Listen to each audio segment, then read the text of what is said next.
咁最後 Part D 咧就需要我哋做翻個 Statement of Financial Position as at 1st January 2026 for the new partnership 嘅。咁就喺即係Ken retire 咗之後啦，咁究竟咧個 Statement of Financial Position 係點？咁過往 DSE 應該都少考呢樣嘢㗎，咁因為都可能一定長度、一定分數啦，通常長題目先可以考到。咁而我都假設大家知道 Statement of Financial Position 係乜啦，因為都有啲難度嘅。咁就係發生咗咁多嘢之後，你知唔知啲 account balance 係點啦？邊啲係 assets 啦，邊啲係 capital 同埋 liabilities 啦。咁而當你寫好晒之後，究竟係咪真係 A 等於 C 加 L 咧？咁所以咧呢啲就基本嘢，咁我就假設大家有啦。咁而咧有3個 item，我諗咧我就唔會再特別同大家講，因為其實咧就可以抄到嘅 inventory 啦、bank loan 啦同埋 trade payable 咧都係可以抄嘅。咁喺邊度抄咧？咁就係喺數簿咯，係啦。咁本身個數簿其實有得抄嘅，係啦。咁我用咗一啲符號去標示俾大家睇啦。咁因為咧其實如果你去睇翻成個 story 咧，呢啲數值係冇變嘅。咁而個難度位就係有其他 item 係有變嘅。咁你知唔知佢變成點咧？咁我哋就睇睇啦。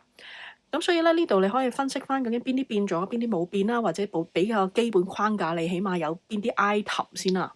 咁所以我哋一路睇啦。bank loan 應該就冇特別變，咁我哋抄翻啦。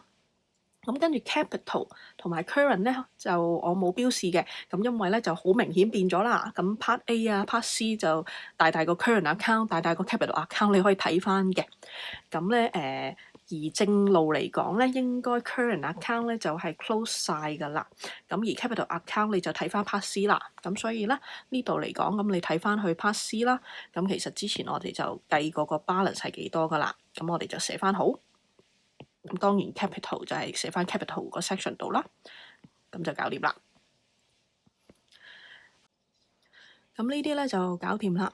咁跟住 back 就原先係29770，咁就係 credit balance 嚟嘅。咁要小心，佢其實係一個 bank overdraft 嚟㗎。大家應該知道，如果佢係一個back 嘅 credit balance 係代表係投資，咁所以咧個 back 咧原先係負數嘅。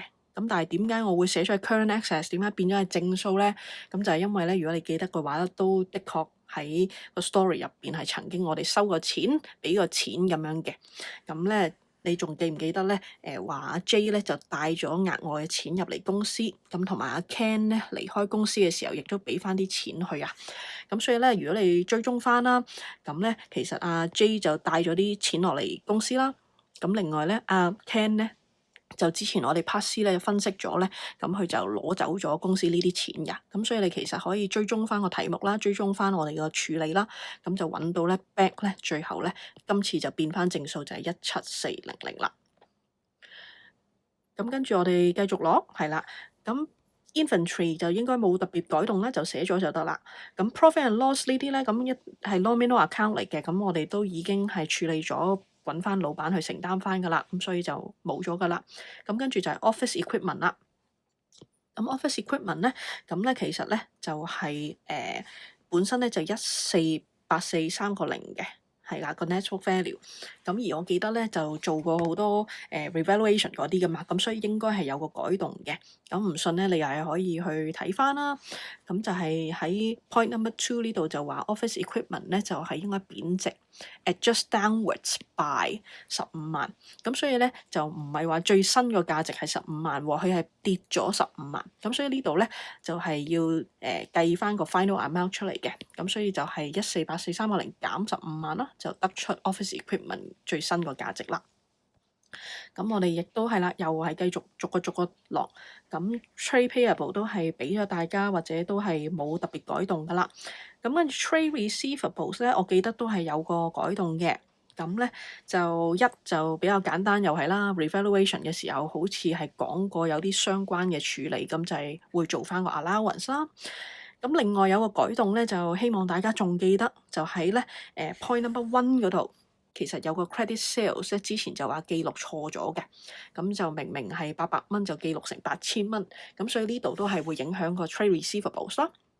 咁所以個 trade receivables 就再唔係之前個數啦，咁啊冇咁多嘅，係啦，因為咧個 credit sales 就記錄大咗，冇咁多人爭我哋錢，咁所以你扣翻個差額出嚟啦。咁另外頭先都話啦，即係我哋都做翻個 allowance 俾佢嘅，即係預咗有啲人咧就係還唔到錢，咁而 allowance 係 contract access，咁所以記得係 less allowance 啦。咁所以呢度咧你就寫翻好個數咧，咁就可以噶啦。個 allowance 嘅數咧應該係可以喺 part B 嗰度揾得翻嘅，之前我哋計過就應該係2600蚊嘅。咁呢題咧可能有少少亂啊嚇，因為就係考大家即係做咗咁多嘢之後，究竟知唔知啲數嘅 final amount 係幾多？咁而跟住就 trade receivable 搞掂啦，甚至個 allowance 都搞掂啦。咁跟住 fence 咁亦都係一樣啦，做個 revaluation，我記得係有變化嘅。咁而你執到啦，今次咧應該咧佢話 fence 咧就係 revalue to 6萬，咁所以咧6萬就已經係個 final amount 嚟㗎啦。咁所以咧呢度就可以寫翻好喺個 non-current assets 入邊咯。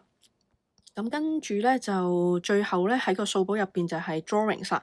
咁照計咧 drawings 咧就冇咗㗎啦，因為咧之前係 nominal account 啦，咁亦都揾老闆去承擔翻喺個 current 入邊嘅。咁所以咧就個 drawings 就冇咗，就唔需要再寫啦。咁希望咧個數簿啦都會俾到少少即係 framework 或者基本框架，你大概有啲咩 item 啦。咁但係你話個銀碼係幾多咧，就真係靠大家啦，就未必個個都可以抄到。咁而呢個答案其實坦白講咧，大部分嘅 item 咧都寫晒出嚟㗎啦。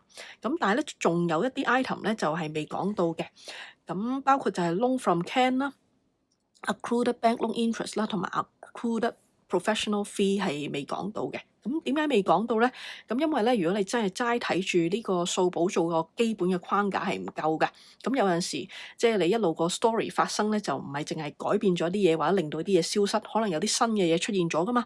咁所以咧，其實咧都可能要大家咧簡單 go through 翻個 story。你記唔記得咧？仲有一啲嘅 access 啊係出現過咧，或者係 liabilities 出現過咧？或者 capital 啦，咁所以咧呢度咧就可能要留心啲，係啦，或者呢個就係考大家嘅部分啦。咁其實點解會有個 loan from Ken 咧？咁其實咧呢個咧就係喺 Part C 嗰度爆出嚟嘅。Part C 嗰度你咪自己爆咗個 loan from Ken 出嚟25萬嘅，係啦。之前咪話Ken 咧，咁咧就會係留翻即係25萬咧去俾公司做個 long term loan 嘅，咁所以咧就喺呢度揾得翻嘅。咁跟住個 accrued bank loan interest 咧，咁其實咧就係喺之前，咁因為話有啲 error 嘅，咁就係話個 interest 咧就係唔記得咗記錄嘅，咁所以咧我哋就話即係未俾，但係唔代表唔使記錄，咁所以我哋記錄翻個 interest，咁你未俾咪話未俾咯，咁所以咧應該就要話翻有個 current liabilities 就爭人 bank loan interest 嘅，咁就10500，咁之前其實都計過㗎啦，或者你可以計多次嘅。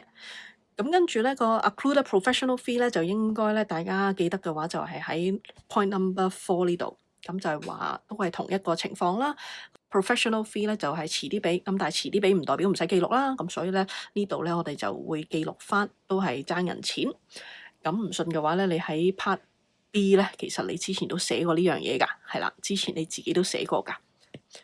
咁所以咧呢度希望咧就好快啦，去同大家啦，無論喺呢個題目度，你去可以嘗試有個基本框架，睇下有啲咩 item，分析翻有唔同嘅變化。咁甚至就係可能咧再快速去睇一睇個 story，記唔記得仲有少少細節都係遺漏咗咧？